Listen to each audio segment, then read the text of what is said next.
छोटीशी वाट आहे इथे यायला. इथे एक झाडसुद्धा पडलं आहे हल्लीच. Oh my God. तर फिरणारे दोन प्रकार असतात. एक प्रकार म्हणजे जे व्यवस्थित प्लॅनिंग करतात, ठरवतात तिथे जायचं आहे आपल्याला आणि त्याप्रमाणे फिरतात. दुसरा प्रकार आमच्यासारखा, बस आम्हाला वाटलं कुठेतरी फिरायला जायचं आहे, उठलो, गाड्या काढल्या, वाटायला लागला. तर असंच आज दुपारी आम्हाला वाटलं की आपण कुठेतरी फिरायला जाऊया. बस आमचं सगळं आवरलं आणि तयारी करून मी आणि संदीप दोघांनी गाड्या रेडी केल्या आहेत. तर आता आम्ही निघतोय. संदीपाचं सेटअप दाखवतो तुम्हाला. इथे ऑस्मो लावलेलं आहे, ऑस्मो 4. त्याच्यानंतर इकडे त्याने आपला मोबाईल माउंट केला आहे. तर बघू काय होईल, कसं होईल, दाखवतोच तुम्हाला. चला, कुठे जाणार आहोत ते नंतर सांग. तर आम्ही आज निघालो याना केव्सला, पण गंमत झाली अशी की आम्ही इथपर्यंत आलो आहे. साधारण इथून एक 6 किलोमीटर वगैरे याना केव्स आहेत. तर तुम्हाला दिसेल मध्ये बरोबर तिथे एक झाड पडलं आहे आणि इथेच काही लोकल माणसं आली जी झाड कापण्यासाठी. तर ते म्हणाले की याना केव्स बंद आहे म्हणून. तुम्ही कुठे चालला असं विचारले मी. त्यांना त्यांनी ओळखलं की आम्ही याना केव्सला चाललेलो असणार, इतक्या लांबून आलो आहे गोव्यातनं असं म्हटल्यानंतर ते सांगितलं की 4 दिवसांपूर्वी ते मंदिराच्या जवळ कुठेतरी झाड पडलं आहे, त्यामुळे ते बंद आहे. तर मग आता काय करायचं असं आम्ही विचार करत होतो. तर संदीपला कन्नड येतं, तर तो त्यांच्याशी बोलत होता. त्यांनी सांगितलं की इथे जवळच एक वॉटरफॉल आहे छोटासा, तर तो तुम्ही बघा आणि जावा. तुम्हाला जाता जाताच उजव्या साईडला आवाज येणार त्याचा असं म्हणून. तर आता आम्ही ते बघणार आहोत आणि पुढे जाणार. जाताना वेगळ्या दिशेने जायचा एक विचार आहे, कारण ज्याच्यासाठी आलेलो ते काय बघता येणार नाही आहे, त्यामुळे थोडासा उशीर होणार जायला. तर बघू, थोडीशी रायडिंग वाढेल. कुठल्या रस्त्याने जायचं आहे आपण आता शिरसीला जाणार.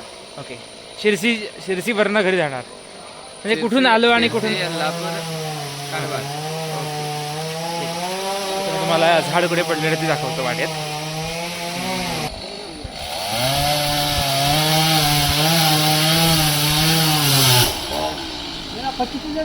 इथे झाड पडलं आहे. आमची 2 व्हीलर सुटली. 2 व्हीलर खालूनच पुढे आणून लावली. समजा तिथे लावली असती तर झाड बिड पडू शकलं असतं त्याच्यावर, असं म्हणून त्यांनी वरती लावा असं आम्हाला. तर त्याने सांगितल्याप्रमाणे जरा पुढे आल्यानंतर ह्या अशा मोठ्या वळणावर ह्या बाजूला तिकडे तो वॉटरफॉल आहे आणि आम्ही इथे गाड्या लावल्या आहेत आणि आता आम्ही चाललो आहे वॉटरफॉलकडे. चलो देखते कैसा आहे वॉटरफॉल. छोटीशी वाट आहे इथे यायला. इथे एक झाडसुद्धा पडलं आहे हल्लीच वाटेत थोडंसं आणि तुम्हाला दाखवतो आता वॉटरफॉल.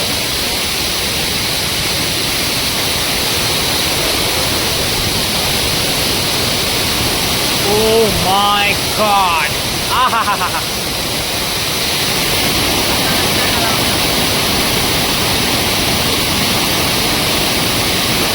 तर इथे मी एक वेगळा अनुभव घेऊन बघितला.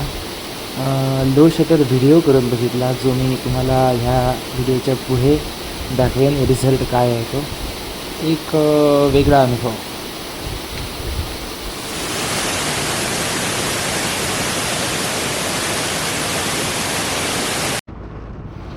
त्यानंतर आम्ही मस्तपैकी राईड करत सुंदर पावसात भिजत, कारण माझा रेनकोट मध्ये एका ठिकाणी पडला, काढून ठेवला, तो राहिला, तो तिथेच राहिला. त्यामुळे मस्तपैकी भिजत असे आम्ही राईड करत पुढे गेलो. तर हा व्हिडिओ संदीपने केला आहे त्याच्या ऑस्मोवर. तर उरलेला व्हिडिओ आपण जरा फास्ट बघूया, म्हणजे कमी वेळात खूप बघून येईल.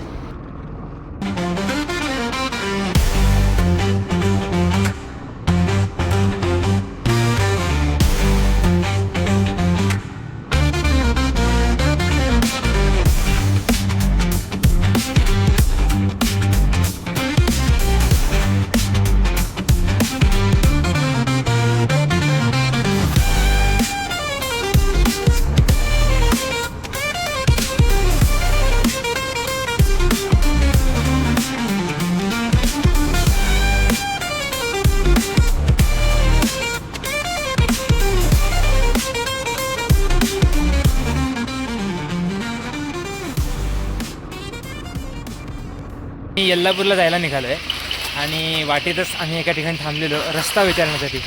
इथे छान लोक मिळाले आम्हाला. तर मी इथे एक सुंदरसा वेगळ्याच कलरचा एक रेनकोट घेतला आहे आणि मला खूप आवडला आहे. तर बॅकअपला अजून एक घेऊन ठेवला आहे, म्हणजे अजून कोणाला हवा असेल तर मिळणार. तर तुम्हाला मी साधारण ते हे दाखवतो. काय दाखवतो, छान लोक आहे तिकडचे. तुम्हाला दुकान दाखवतो. त्यांची मला भाषा कळली नाही, पण हे काका खूपच छान होते, खूप गोड आहेत. आणि कोकणातली लोक अशी गोड आहेत ना, तशी गावागावातली सगळीच लोक खूप गोड असतात. त्याचा एक आज अनुभव आला. वॉटरफॉल बघून झाला आणि आता आपण रील बघतो ना आपण, म्हणजे चहा पिण्यासाठी मुलं कुठेही जातात असं म्हणून. तर त्या प्रकारात आम्ही तिथून यल्लापूरला गेलो. म्हणजे याना टू यल्लापूर किती लांब आहे तुम्ही बघा, साधारण 65 ते 70 किलोमीटर तरी नक्की आहे. तर असं सगळं फिरून तिथे आम्ही चहा पिऊन रात्रीचे 12 वाजले आम्हाला पोचायला. संजय बाप्पा झाला. तर मजा आली मला तरी, मस्त खूपच मजा आली. आपण संदीपला विचारू, तुला कसं वाटलं? मस्त, अगदी एक नंबर. काय अनुभव आला किंवा आज विशेष काय सांगतो आजच्या दिवसासाठी? नाही, पाऊस हेच आजचा विशेष आहे. खतरनाक पाऊस होता. आणि चला तर बस आयुष्य सुंदर आहे, फक्त फिरत राहायला पाहिजे. पुढच्या व्हिडिओत नक्की भेटू. ठेवा, गुड नाईट.